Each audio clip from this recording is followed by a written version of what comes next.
that I've been wanting to talk to you about because now that I'm an adult and I look back on it, the importance of your religion and how it's shaped you to be how strong you are that you are, because it shaped me.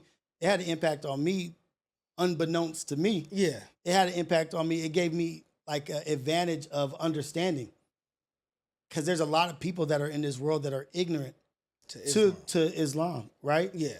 And so it was such a blessing in disguise for me to have that understanding, to be able to go through Ramadan and witness and be a part of the prayers in the morning as a young Christian. You know what I mean? I was raised Christian, but my second father, your dad, is Muslim. My father, Christian, our father, Muslim. Yeah. And you guys going through Ramadan and having to do the sports that we were playing, like in dead heat. I had no sympathy or empathy for y'all at the time as a kid, because I was just, you're all about self. Yeah. But now that I realized what we were doing and you guys were doing it on an empty stomach. Yeah, it's tough, man. That was a tough time. And it just built character. And it seemed like every time the month of Ramadan comes, I'm actually the best version of myself ever. Like, I'm thinking clearly. My body feels good because I'm not just processing the stuff I eat all day. BS. Yeah. The BS. It's a fast. Yeah. And it's a reason. There's a reason they've been doing it forever, because it does give you clarity. It does clean you out. It does give you a clear thought on things and how to move forward. Yeah. And so do you attribute that to stuff like that in your life? Like what that taught you to be able to be running middle distance track? For our track, we went to Long Beach Poly. Yeah. And Long Beach Poly is a prolific athletic department, athletic school, football, basketball, track. And the middle distance team that we were on was called Death Row. So that alone tell you what it was serious out there. Death Row was no joke, man. It was, and it was middle distance. So it was 400? 400, 800, and the mile. Yeah. So we all ran the 4, the 8, and the mile. At any given time, they'd come and be like, all right, you running the mile. Get up. You don't know. Like, you don't even know. And so we ran, do you remember when we were at Cal State Long Beach and we ran 25 200s? Yes. Back to back? And then that's the one I fell. Yeah. And you was... And then the cold thing is I wore sweats to practice, and Clarence made me do the workout all over again. Oh, man. And we were so insensitive at the time. Yeah. Like, thinking that was the funniest thing to me in the world, because it was one of the hardest workouts I've ever done in my life. And he had to do it twice because he wore sweats. But you run a 200, stop, walk across the track, run it again, walk across the track, run it again 25 times, and you had to do it at a time. Under 25 seconds. Yeah, you couldn't just... Was it... Maybe it's probably 28 seconds. I think they've had 28 to do seconds? Because they want us, how we run the 800, they want you to run the 28 to run the time of your lap. Exactly. So we had to do that 25 times with no rest besides walking across the track. If you walk too slow, they tell you, hey, you go get another one if you don't hurry up. So, but the incredible thing about the magnificent miracle about it was, nigga, y'all was doing that shit on an empty stomach. Man, no water, no food. Well, we ate 8 in the morning, but the practice would be at like noon in the middle peak. No, hold on. You ate at farmer's morning, before the sun comes up. Yeah. That was 4 o'clock. Exactly. So you were eating at 4 o'clock in the morning. We were running track practice at 3:30. Yeah, that's 11 hours of nothing.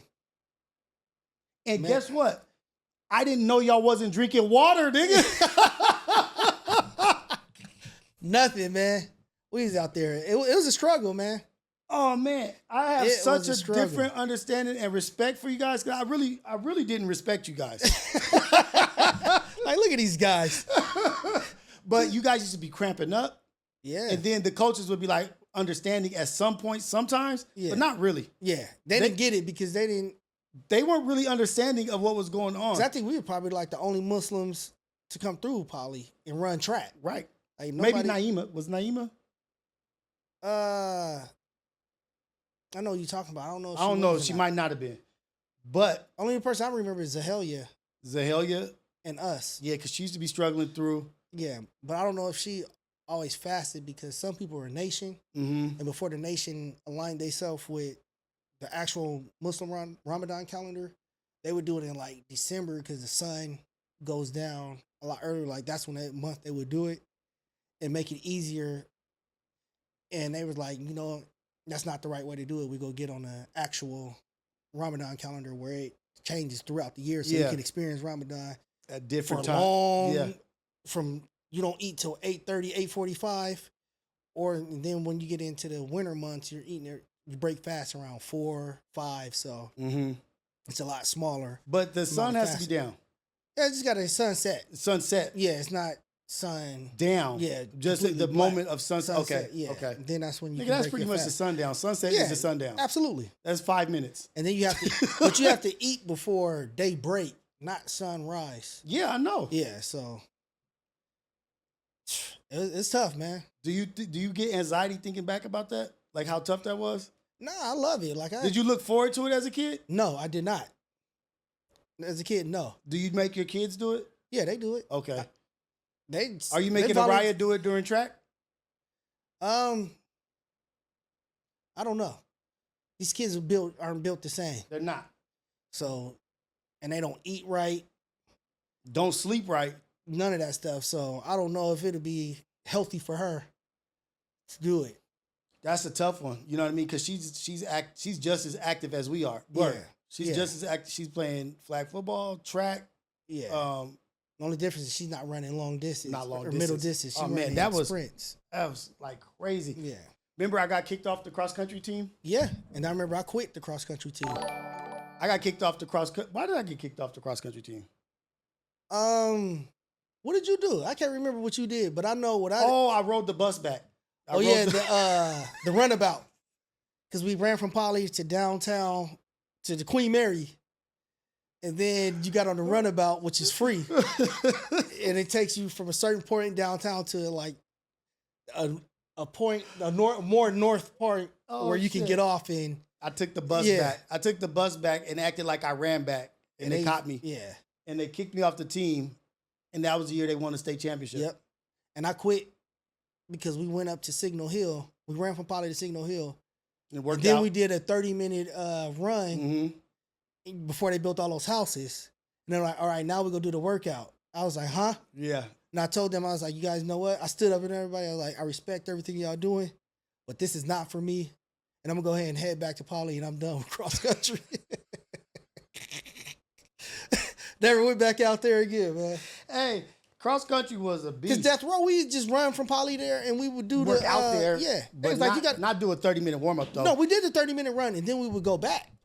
Or no, we would do a workout up there. Yeah, that's right. Or it would be either the 30-minute run and go back, or we would run and then we would run up the hill a few times. So we did cross country. They're like, we're going to do the 30-minute run. Damn. Then we're going to run up this hill like 20 times. I was like, I'm not. Yeah, that's shit when was I left. incredible. So I thought practice was over after we did the 30 minutes. I was like, I can do the 30-minute run. And you gave it your all, too, probably. Yeah, exactly. I was like, so that was just a warm-up? I was like, no way. And we ran cross country with one of the best white boy cross country runners that Poly has ever seen. Yeah, the Durhams. The Durhams. Aaron and Chad and Durham. Yeah. Chad and Aaron. Yep. Tyler, rest in peace. He was good. Tyler too. was good. And then Big John, the other tall guy, he was Kareem's class. He was good too. Well, him, Kareem, and Chad, they were the big dogs. I got so many stories about track and how I fucked up in track. We're not gonna get into that today, but so many. But I don't want to break too far away from like what we're on about the Islam. Do you plan on going to Mecca? Yeah, I do. I absolutely plan on going on Hajj. Because I'm going everywhere else. Right. So Hajj is very important. So, but at what age are you planning? So if you don't know, to explain if they don't know to anybody. Hajj is the pilgrimage that every able Muslim should do. It's one of the pillars of Islam, and Hajj is a requirement for anybody that's able. And you go to Mecca, and all the Muslims around the world go, and it's a point where you're enlightened with you're praying, you're walking around the Kaaba stone, which is the big black stone covered in the middle of Mecca. You praying, you hanging out, you're there, reading the Quran. It's just a moment of like you're fasting. It's just a beautiful moment. Yeah, and every Muslim is supposed to do it. Every Muslim is supposed to do it. Every Muslim man or every Muslim? Every Muslim. Every Muslim. Yeah. So the rock is supposed to be that pillar, or what is it called? The cobblestone. The cobblestone is supposed to be the center? Yeah. Of what? Is it the center? I don't know if it's the center of I think it's the center. Let's see. Hold on. Yeah. Pull it up. I think it might be the center of the world. I don't want to say something wrong. Let me see. Because I'm not going to sit here and act like I'm the greatest Muslim in the world. Ain't nobody the greatest nothing. Yeah. Our parents put a... What is it called? K-A-B-B-A. K-A-B-B-A. Stone. Stone. It's a highly revered stone. Uh-oh. This is at 127. Yeah. Yeah, it's the physical center of the earth. Yep. It's crazy. You know that's on some different shit. Yeah. You know that's a different kind of energy. So that stone that they walk around, that you pray around. You walk around. You walk around, but you're praying as you are. You walk around. Yeah, but you're praying, but you're not doing the full like prayer. Yeah, we're going down. Yeah, exactly. Yeah. So it is the center of the earth. The physical center of the earth. And that's when we face east to pray. And you're praying to that. Yeah, to the cobblestone. Okay. And so, damn, that's in that so direction. Dope. That's so dope. We're not praying to it, but praying in that direction. And I just think that it was such a blessing for me growing up as a child to be able to understand both sides, right? Like to see, because when we were young, it wasn't a lot of Muslims, young boys, young families that we were dealing with that were Muslims. Nah, we were the only ones. The only ones. Yeah. And so I got such a good understanding of the religion. And so when people were saying all the ugly stuff and saying this, that, I was a great advocate for it. No, you don't understand. You don't even know what you're talking about. Yeah. Oh, you just said, no, I'm not Muslim, but I know enough to tell you that you don't know anything that you're talking about. Yeah. You have no idea what you're talking about. Especially when they say like, oh, you hate Jesus. They hate. It's so far from the truth. It's so far from the truth. It's so far from the truth that how does that even, if you know anything about Islam or Muslim, how does that even come out your mouth? If you know anything, that would never come out your mouth. Ever. Because guess what? When they say it, they have to say the honorable prophet. Yeah. Yeah. Peace be upon him and all, yeah. And that's the highest respect you could pay. Yeah. And so that was always my argument. But I want to thank you and your family for allowing me in and allowing me to take part in that and making me not ignorant to certain things about life. And it's one of the Abrahamic religions that I think everybody should read the Quran. Yeah. I think even if you're not a Muslim, even if you're not a Christian, I think you should read the Bible. You know what I mean? Absolutely, just to read it. Like we've read the Bible. Like my grandma is Christian. Right. She was Christian. And we went to church with her. We went to the mosque. We prayed. We do all this. So we have grandma understanding. whooped me. Yeah, I know. She whooped you.